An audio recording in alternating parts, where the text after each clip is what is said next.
Hermano, el trasfondo del texto, esta es la pregunta que los fariseos le hicieron a Jesús. ¿Cuándo vendría el reino de Dios? ¿Quién estará en el reino? ¿A quién pertenece el reino? ¿Quién entrará al reino de Dios? Y Jesús continúa enseñándoles a la multitud para que quede bien claro quiénes son aquellos que entrarán al reino de Dios. Jesús no pone una historia nomás para ponerla. Jesús quiere ilustrar algo a estos hombres judíos, fariseos, religiosos. Hasta los mismos discípulos les quiere enseñar algo. En el pasaje anterior, Jesús nos dio la historia de dos hombres, como dijimos anteriormente, que fueron al templo a orar. Y sabemos que por la arrogancia de los fariseos, de buenas obras propias, creyéndose justos, los hacía menospreciar a aquellos que estaban alrededor de ellos. Hermanos, debemos de entender que un corazón orgulloso y que se cree justo no puede entrar en el reino de Dios. Vamos a poner las bases ahí. Sin embargo, Jesús nos mostró que al publicano, quien creyó en Dios, se le concedió justicia. Dice que se fue a su casa justificado, mientras que el fariseo no. Miren, hermanos, en este pasaje el Señor Jesús nos revela cómo Dios ve a los niños pequeños en relación con su reino. Habla sus Biblias ahí en el versículo 15. Dice: traían a él los niños para que los tocase, lo cual los discípulos les reprendieron.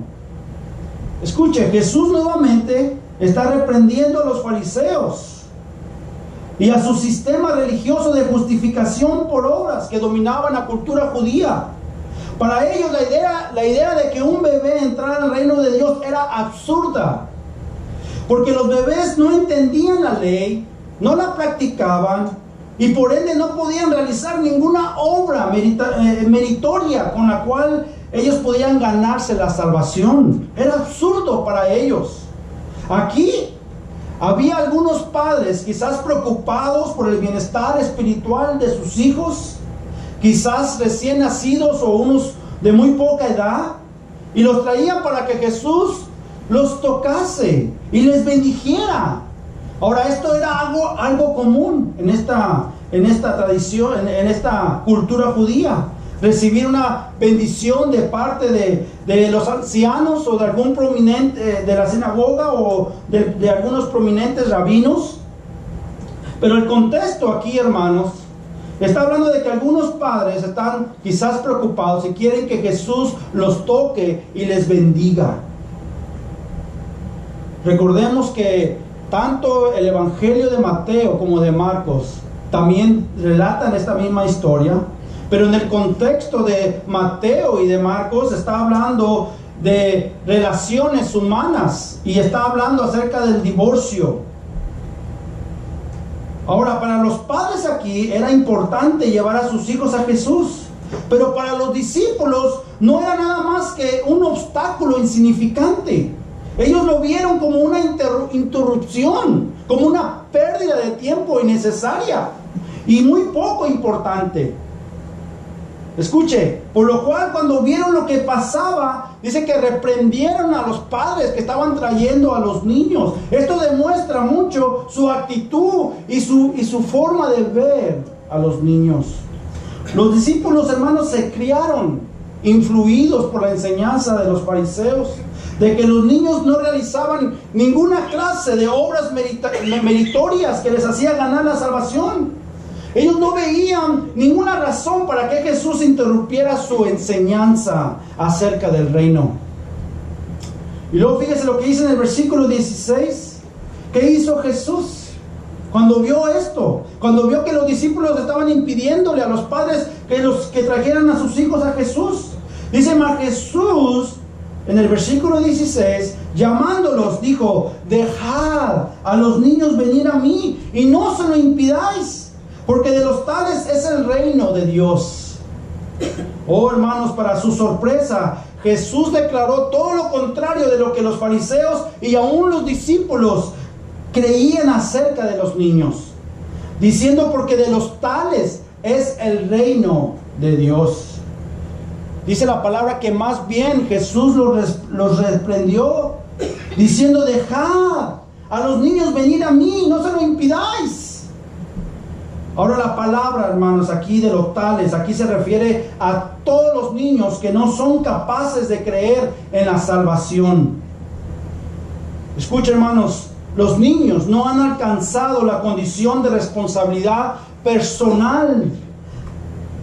Y esto sucede dependiendo de cada niño, de cada edad de cada niño. Pero hasta ese tiempo en que la ley y el evangelio puedan hacer su obra, ellos están bajo el cuidado especial de Dios. Eso no significa que los niños no son pecadores. Todos los seres humanos nacen pecadores. Un maestro decía: son unas serpientes en pañales. Óigame, los bebés, tan bonito que los miramos, pero son pecadores, igual que usted. Simplemente no tienen la capacidad, la responsabilidad de poder entender, aún en su pequeña edad, qué es el pecado, sus consecuencias. Salmos 51:5, David decía: he aquí en maldad he sido formado y en pecado me concibió mi madre. Oh, hermanos, Romanos 3:23 dice: por cuantos todos pecaron y están destituidos de la gloria de Dios. Y como dije la semana pasada, usted no necesita ir a adulterar físicamente, usted no necesita ir a robar, usted no necesita ir a adulterar. El problema está en el corazón, ya viene. Usted se puede ir a la isla más lejana, cerca, y ya está un pecador. No importa que no haya clubs, no importa que no haya mujeres, no importa que no haya nadie. Si se va a la luna, allá está un pecador. No importa a dónde nos vayamos, hermano.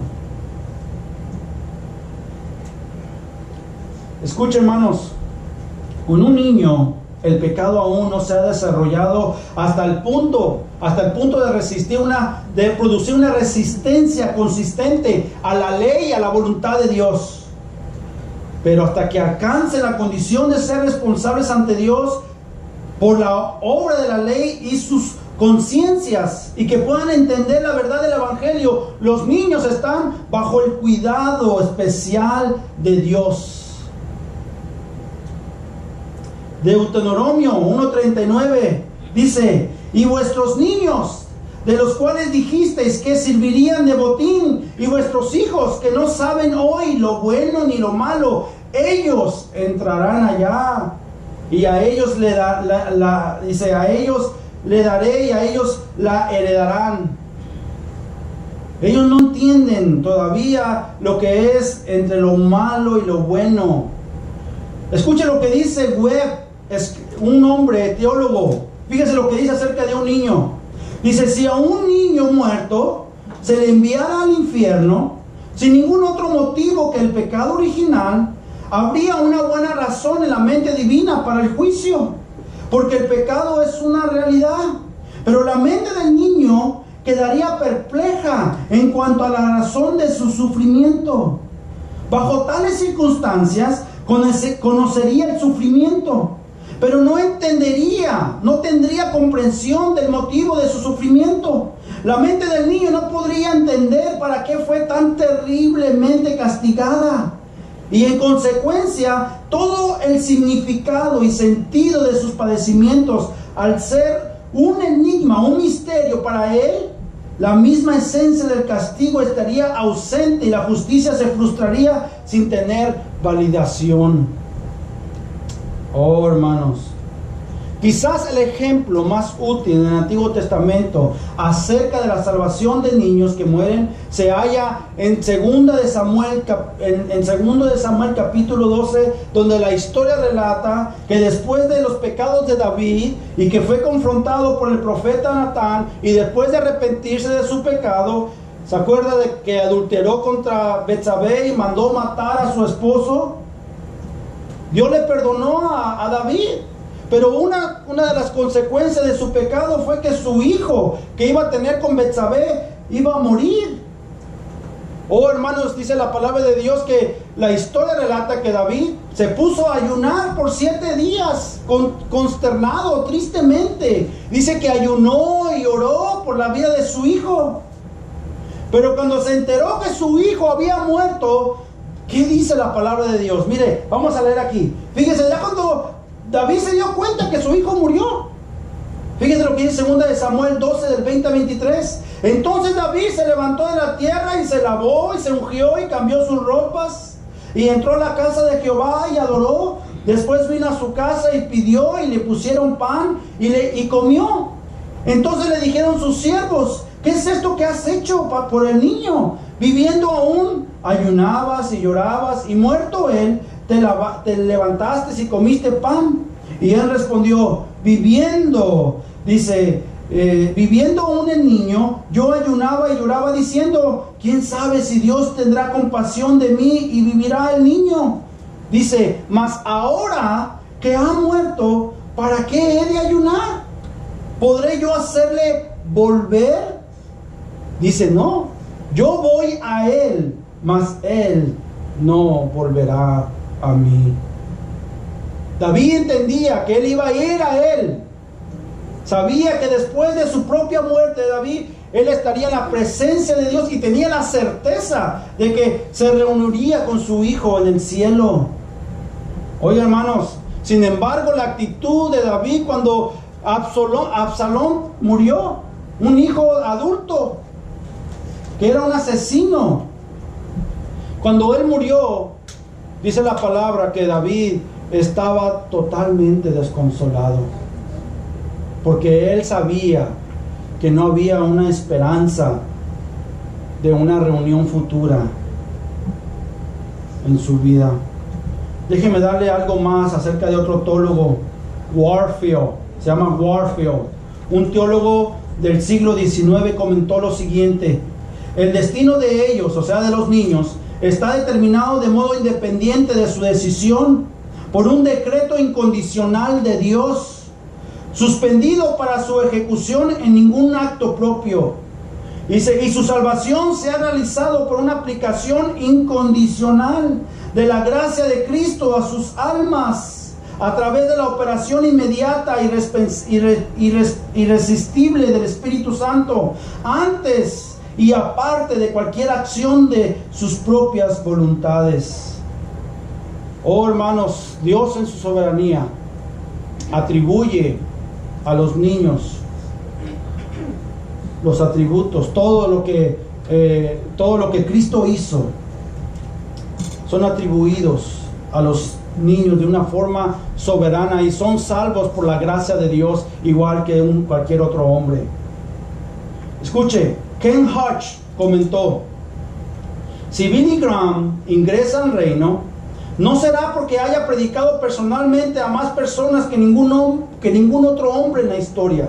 No será porque ha permanecido impecable en sus finanzas cuando tantos han fallado. No será porque ha sido un esposo fiel. No será porque a pesar de su fama haya seguido siendo un hombre humilde, modesto y amable. Cuando Billy Graham dice ingrese al reino, será porque vino a Cristo como un niño indefenso. Será por la bondad inmerecida de Dios hacia su impotencia. Miren, hermanos, en el versículo 17 dice: de cierto os digo que el que no recibe el reino de Dios como un niño no entrará en él. Miren, hermanos, los niños son el mejor ejemplo de cómo las personas se salvan. Igual que cualquier otra persona que ha sido redimida, siempre es por la gracia soberana de Dios. A pesar de que los niños son ignorantes espiritualmente y no tienen ni siquiera ningún logro que amerita la salvación. Escuchen, hermanos, los niños no tienen ningún logro, realización personal en los cuales estén confiados. Los niños pequeños no están orgullosos de sus virtudes, como el fariseo orgulloso que decía en su oración: Dios, te doy gracias porque no soy como estos hombres. Ayuno 2 veces y doy diezmo de todo. Escucha, hermanos, un niño no lucha contra la justicia propia al venir a Cristo. Ningún hombre que haya sido humillado por su pecado, por la gracia soberana de Dios, sacará a relucir sus logros personales, y menos un corazón orgulloso. Siempre va a venir en humildad, porque Dios ha aplastado el orgullo.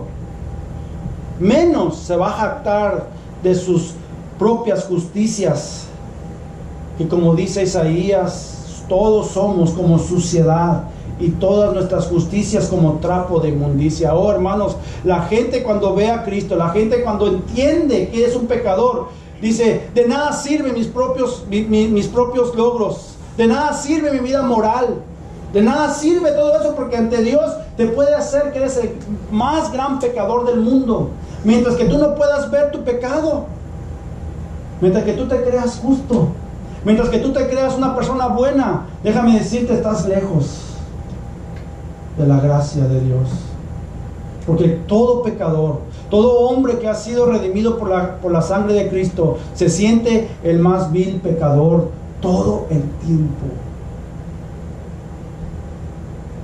de que siempre estamos a los pies de Cristo, necesitados de Él, siempre.